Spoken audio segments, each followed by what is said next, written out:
Nah, ini nih menurut saya ini agak salah kaprah. Dulu raja itu juga tunduk pada hukum.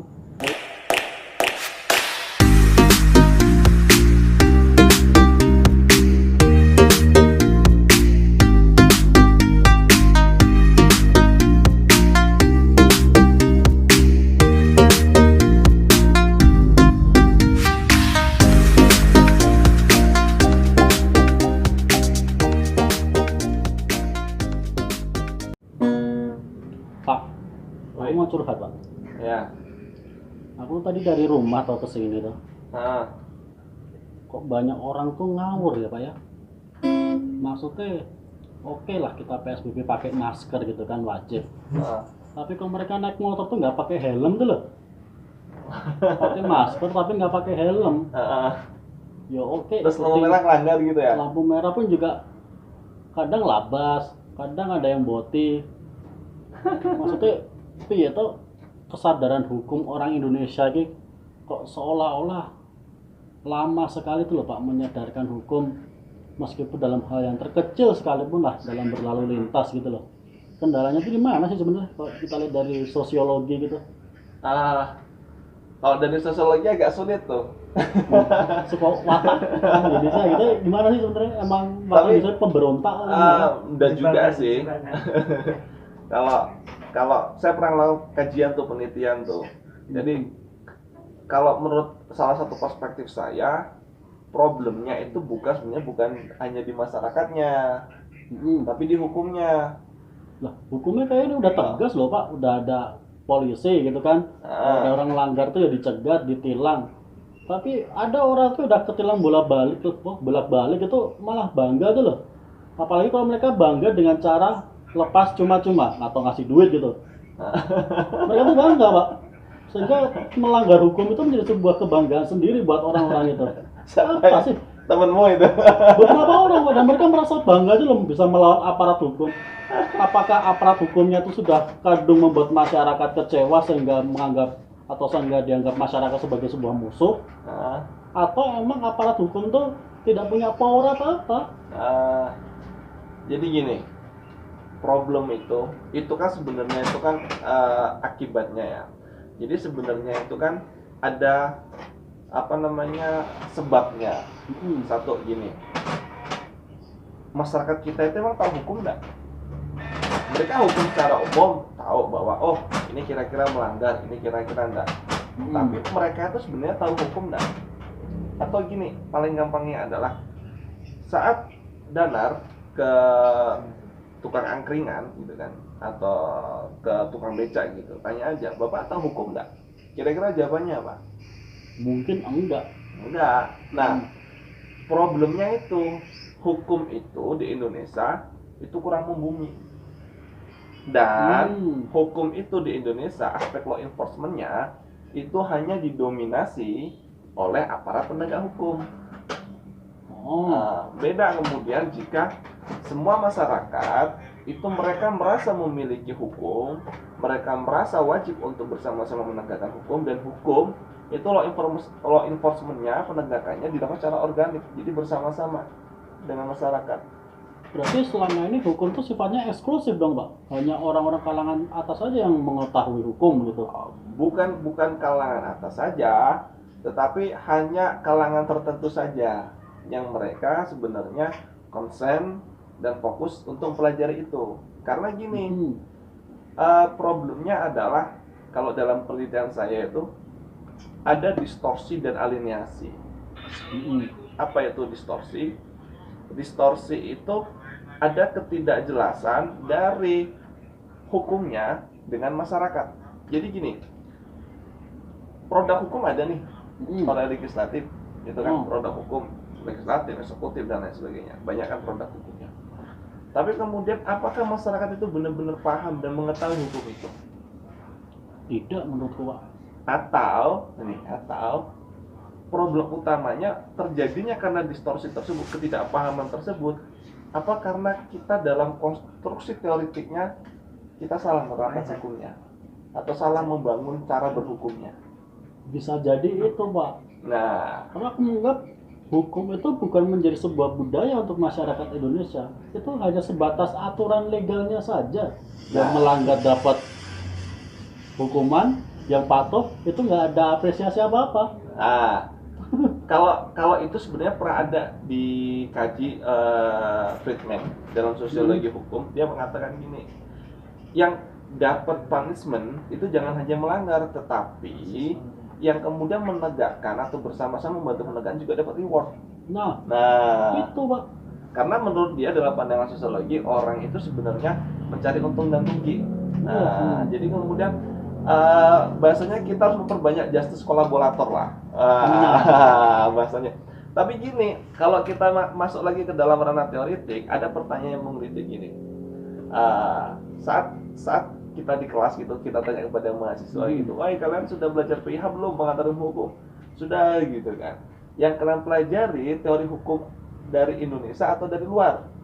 Dari luar. Dari luar. Dari Belanda. Bukan hanya dari Belanda, tapi banyak dari luar gitu kan. Oke. Saat kalian pelajari teori hukum dari luar dan lain sebagainya, dan kemudian kalian menggunakan logika itu dalam logika hukum di Indonesia, yang terjadi implementasi atau percobaan? Percobaan.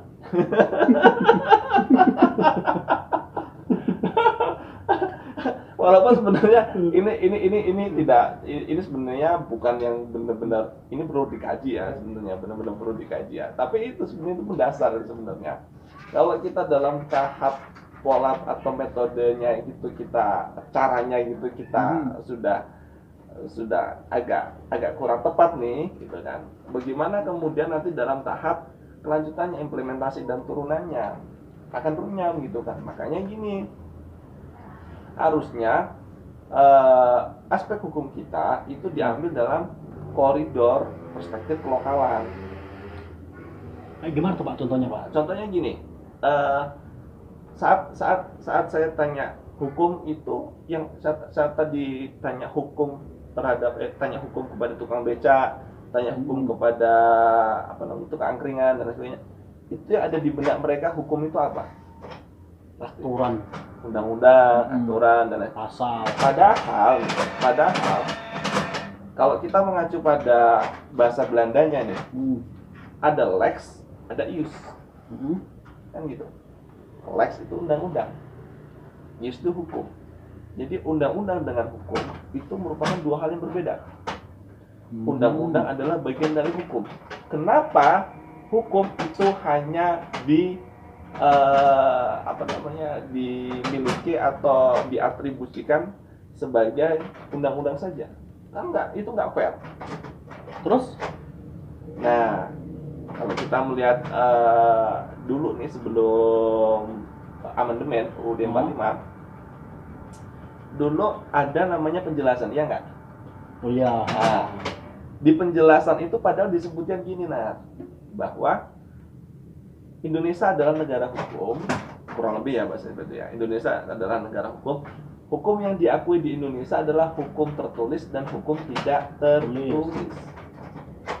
Kalau kita tafsir historis itu kemudian kita gunakan sampai sekarang dan itu kita pakai, maka hukum itu harusnya tidak hanya pada atau tidak khusus pada undang-undang atau aturan yang dibuat oleh otoritas. Oh, yes. Harusnya semua aturan itu yang eksis, yang dilaksanakan bisa dong disebut sebagai hukum. Contoh nih, adat. Nah, agama. Iya itu Pak. Ya kan? Nah, kalau tanya ke tukang beca itu, Bapak tahu adat nggak sih Pak? Atau Bapak tahu nggak sih hukum agama? Gitu kan. Mereka salah satunya kemungkinan besar akan memiliki, akan bisa menjawab, ya tahu dong. Karena ini juga Pak, masyarakat itu terkadang ya Pak ya, ini mungkin subjektifku aja Pak, mereka lebih patuh kepada hukum yang tidak tertulis. Untuk hukum adat, kenapa sih nggak boleh buang sampah di situ? Jangan, nanti si Mbak Retsonya marah. Kenapa sih nggak boleh nebang pohon? Waduh, itu ada penunggunya, itu nggak bisa. Tapi ketika ada undang-undang mengatakan dilarang membuang sampah sembarangan, pasalnya ini, dilarang menebang pohon sembarangan, pasalnya ini, malah ditebangi, malah buang sampah sembarangan. Itu hukumnya tertulis Pak. Dan yang memberikan hukuman itu juga ada. Sedangkan yang tidak tertulis itu, yang memberikan hukuman tuh wujudnya nggak ada, Pak. Dan mereka malah lebih takut. Itu ada psikologi historisnya sebenarnya. Nah, jadi gini, kalau kita melihat pada aturan-aturan di era dulu, nah, aturan-aturan dulu itu mereka itu kebanyakan sifatnya spiritual transendental. Wah, nah gimana tuh, Pak? Nah, jadi penegakan aturan itu dalam tanda kutip itu hampir sama dengan penegakan aturan zat yang maha gitu kan. Nah, baik itu bentuknya dewa atau kemudian Tuhan, dan lain sebagainya. Nah, animisme, dinamisme itulah. Nah, kurang lebih di era-era seperti itu kan. Nah, itu pun juga kemudian masuk juga ke dalam aspek kerajaan. Aturan-aturan di era kerajaan dulu itu mereka juga sangat dekat dengan aturan-aturan keagamaan. Oh, gini Pak.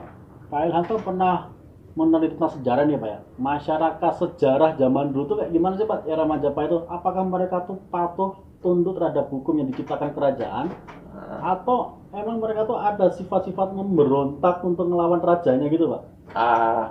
Kalau pemberontakan itu selalu ada ya. Kalau di era Majapahit itu kan terkenal itu kan ada pemberontakan Ranggalawe, Sora, terus Rakuti dan lain sebagainya. Nah, itu selalu ada. Nah, itu pun sebenarnya pemberontakan itu juga dimotori oleh kaum bangsawan aja. Kalau pemberontakan itu dari rakyat itu murni dari rakyat itu bisa deh, itu sebenarnya kisahnya itu di awal berdirinya ini ya, Singosari Ken Arok. Yes. Kenapa itu kan perwujudan dari rakyat biasa gitu kan. Nah, itu pemberontakan pertama kali di Indonesia yang tercatat sejarah tuh Pak ya. Saya malah belum tahu itu sebenarnya. Tapi gini, pada dasarnya kalau kita lihat di masa lalu, mereka tidak serta-merta kemudian paham juga tentang apa itu dengan hukum kerajaan. Jadi kalau dulu itu mereka itu melihat hukum dengan adat itu berbeda. Hukum itu dibuat oleh atau berasal dari penguasa kerajaan. Oh iya. Adat itu berasal dari masyarakat itu sendiri. Oleh karenanya dulu hukum adat itu tetap diakuin di samping hukum kerajaan. Makanya ada istilah bagi raja tuh hukum adalah aku gitu ya Pak ya? Enggak ada juga.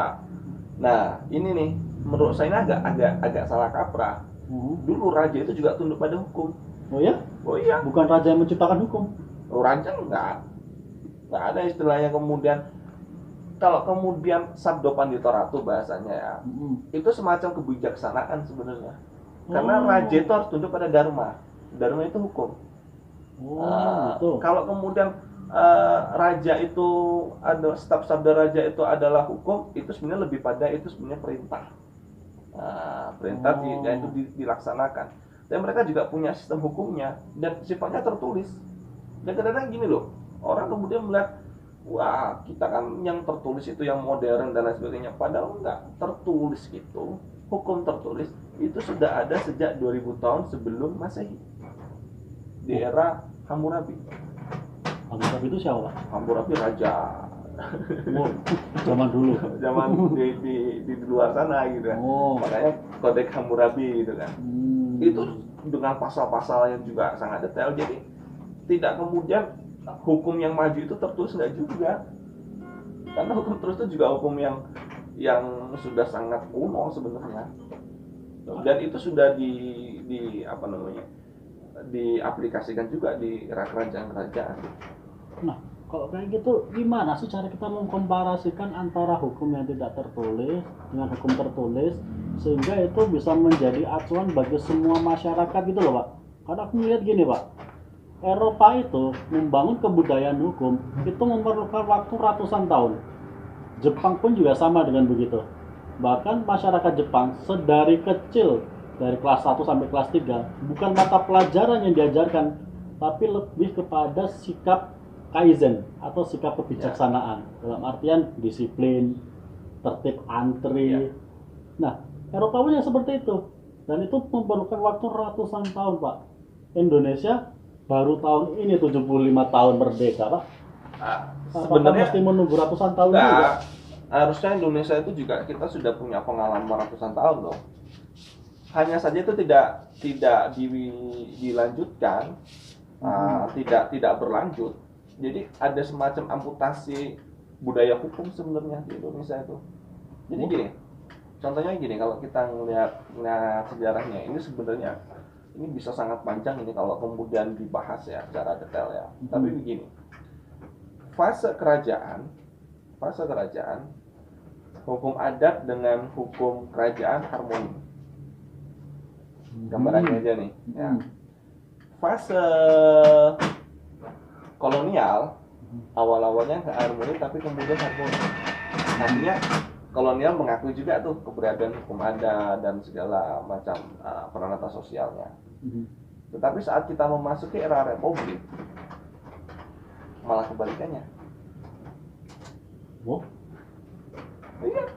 Saat kita memasuki era republik inilah kemudian baru saat tidak dipaksa apa-apa malah kita benar-benar menerapkan pola-pola gaya luar atau barat dalam berhukum dan berbudaya hukum di Indonesia. Salah satunya adalah menghapuskan banyak lembaga-lembaga adat, lembaga-lembaga peradilan adat. Oh, berarti ya sebenarnya pengen mengubah hukum atau mungkin lebih apa istilahnya tuh, meredupkan hukum adat tuh justru malah intelektual hukum dong Pak, yang mereka sejatinya malah belajar hukum dari luar ya. Tapi mereka tidak mencoba untuk mengelaborasikan antara hukum luar dengan hukum nasional kita sendiri, maksudnya hukum yang ada dari masyarakat Indonesia itu sendiri.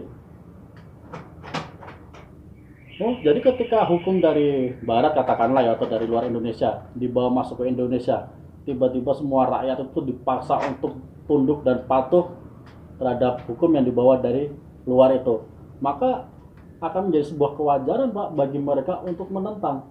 Menurut saya gitu Pak, karena masyarakat adat atau masyarakat Indonesia lah aku bilang nih Pak ya, sudah selama 350 tahun itu berjuang melawan penjajahan.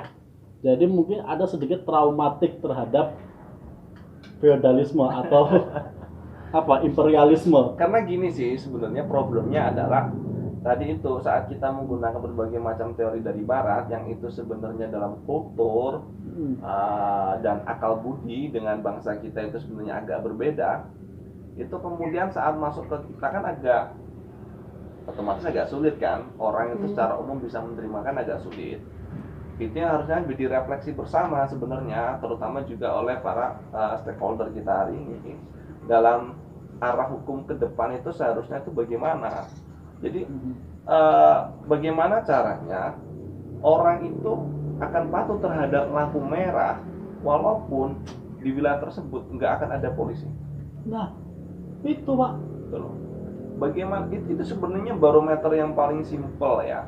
Kita nggak usah bicara korupsi apa segala macam. Kalau dalam hal yang paling simpel itu saja, itu juga agak sulit untuk dilaksanakan. Saya tuh sering kadang-kadang kalau naik motor itu kan ada yang kiri itu kan jalan terus, ada yang kiri nggak jalan terus. Saya tuh sengaja berdiri kakinya ngangkang di sebelah kiri supaya motor itu nggak ada yang bablas. Tapi kadang-kadang motor tetap nyelip lah apa segala macam. Tetap kayak gitu, tapi saya ya gimana, ini salah satu usaha yang kemudian kita lakukan sebenarnya. Jadi itu salah satunya. Jadi orang kemudian melihat hukum hanya sebatas pada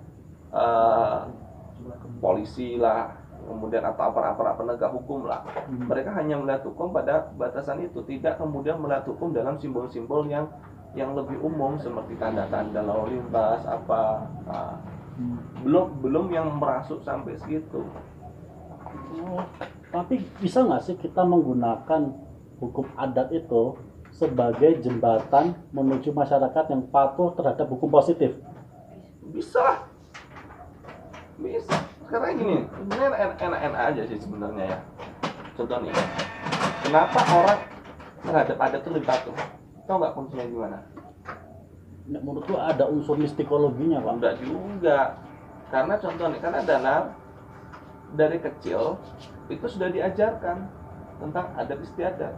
tentang cara berperilaku, tentang orang tua kita itu benar-benar paham akan hal itu, sehingga itu sudah masuk dalam kepercayaan kita. Kan gitu.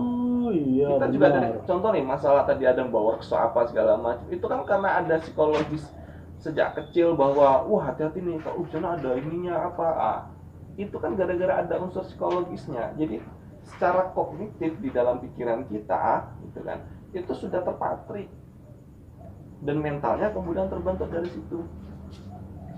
Tapi kalau kita bicara hukum nasional nih, kita juga contoh nih, saya mungkin juga baru tahu itu juga saat masuk kuliah hukum. Ya kan, dulu waktu SMP SMA gitu ketemu polisi, taunya hukum itu ya polisi. Iya Pak, Kan gitu. Masalah orang-orang dewasa yang udah punya anak nih ya, taruh kata bawa anak naik motor tanpa helm, pakai masker tapi tiba-tiba ngerabas lampu merah, anaknya nanya, Pak, kok lampu merah diterabas, kok bapak nggak pakai helm? Ora popole. Maka itu akan menjadi contoh yang buruk bagi si anak, Pak. Ya, benar sekali. Wah, jadi gimana cara kita menyadarkan agar si orang tua itu bisa memberikan pemahaman hukum yang baik terhadap anak-anaknya gitu? Jika hukum itu benar-benar secara psikologi dan kognitif itu sudah benar-benar dipahami atau masuk dalam masyarakat. Makanya tadi itu saya bilang ada distorsi nih. Iya kan? Itu distorsinya. Dan tahu nggak parahnya dari distorsinya apa? Apa, Pak? Alienasi, keterasingan. Contohnya gimana tuh, Pak? Keterasingan antara masyarakat yang mendukung itu sama-sama asing. Iya benar. Alienasi mereka kan antara hukum dengan masyarakat. Bukan kemudian mereka benar menyatu, enggak, teralienasi. Karena ini juga kalau mungkin bisa disurvei ya, Pak. Ketika masyarakat atau kita bertanya kepada masyarakat, siapa sih yang paling mengetahui soal hukum, Pak, gitu kan? Itu jawaban mereka, yo sarjana hukum, yo wong-wong pinter neng hukum. Ya. Tapi hukum itu tidak bisa merambah ke petani, nelayan, terus buruh. Apakah mereka tidak punya sensibility terhadap hukum itu sendiri, Pak? Bisa gitu sebenarnya. Kita kan sebenarnya punya sistem pendidikan ya. Bagaimana sebenarnya kalau sistem pendidikan itu kemudian salah satunya kurikulumnya adalah tentang pemahaman hukum. Ingat ya dulu di era saya dulu itu menteri pun kita hafal karena menterinya nggak berubah-ubah. Iya. Ya kan. Nah, menteri kita hafal, terus lembaga-lembaga negara segala macam. Kalau sekarang tuh lembaga negara banyak banget kan, banyak banget. Kemudian hukum kita juga banyak banget. Tapi paling nggak yang utama-utama deh. Contoh nih masalah perjanjian, masalah apa namanya lalu lintas, dan kemudian gini. Sebenarnya jika perilaku etik tadi itu dijalankan seperti di Jepang, otomatis kan hukum itu kan sebenarnya itu kan konkretisasi dari sebuah nilai. Yang itu ada etika, moral, dan lain sebagainya kan? Ya nggak? Benar. Artinya kalau orang secara etika dan moral itu dia patuh, otomatis hukum itu sebenarnya juga tidak akan melanggar. Sebenarnya nih. Cara menuju patuhnya itu, Pak, formulasinya. Ya itu tadi harus menghilangkan distorsi dan keterasingan itu dulu. Makanya tadi saya bilang ini kita harus ada apa namanya dekonstruksi nih terhadap pemahaman maupun terhadap juga mungkin juga kita perlu ada refleksi terhadap sistem hukum kita. Jadi pembangunan hukum kita ke depan itu lebih membumi bahasanya. Bener banget, Pak. Hukum itu harus membumi kalau menurutku, Pak. Sehingga itu bisa menjadi karakter masyarakat itu sendiri yang sadar, tunduk, dan patuh terhadap hukum. Gitu. Le, es isi oleh. Kalau gorengannya papat. Udah.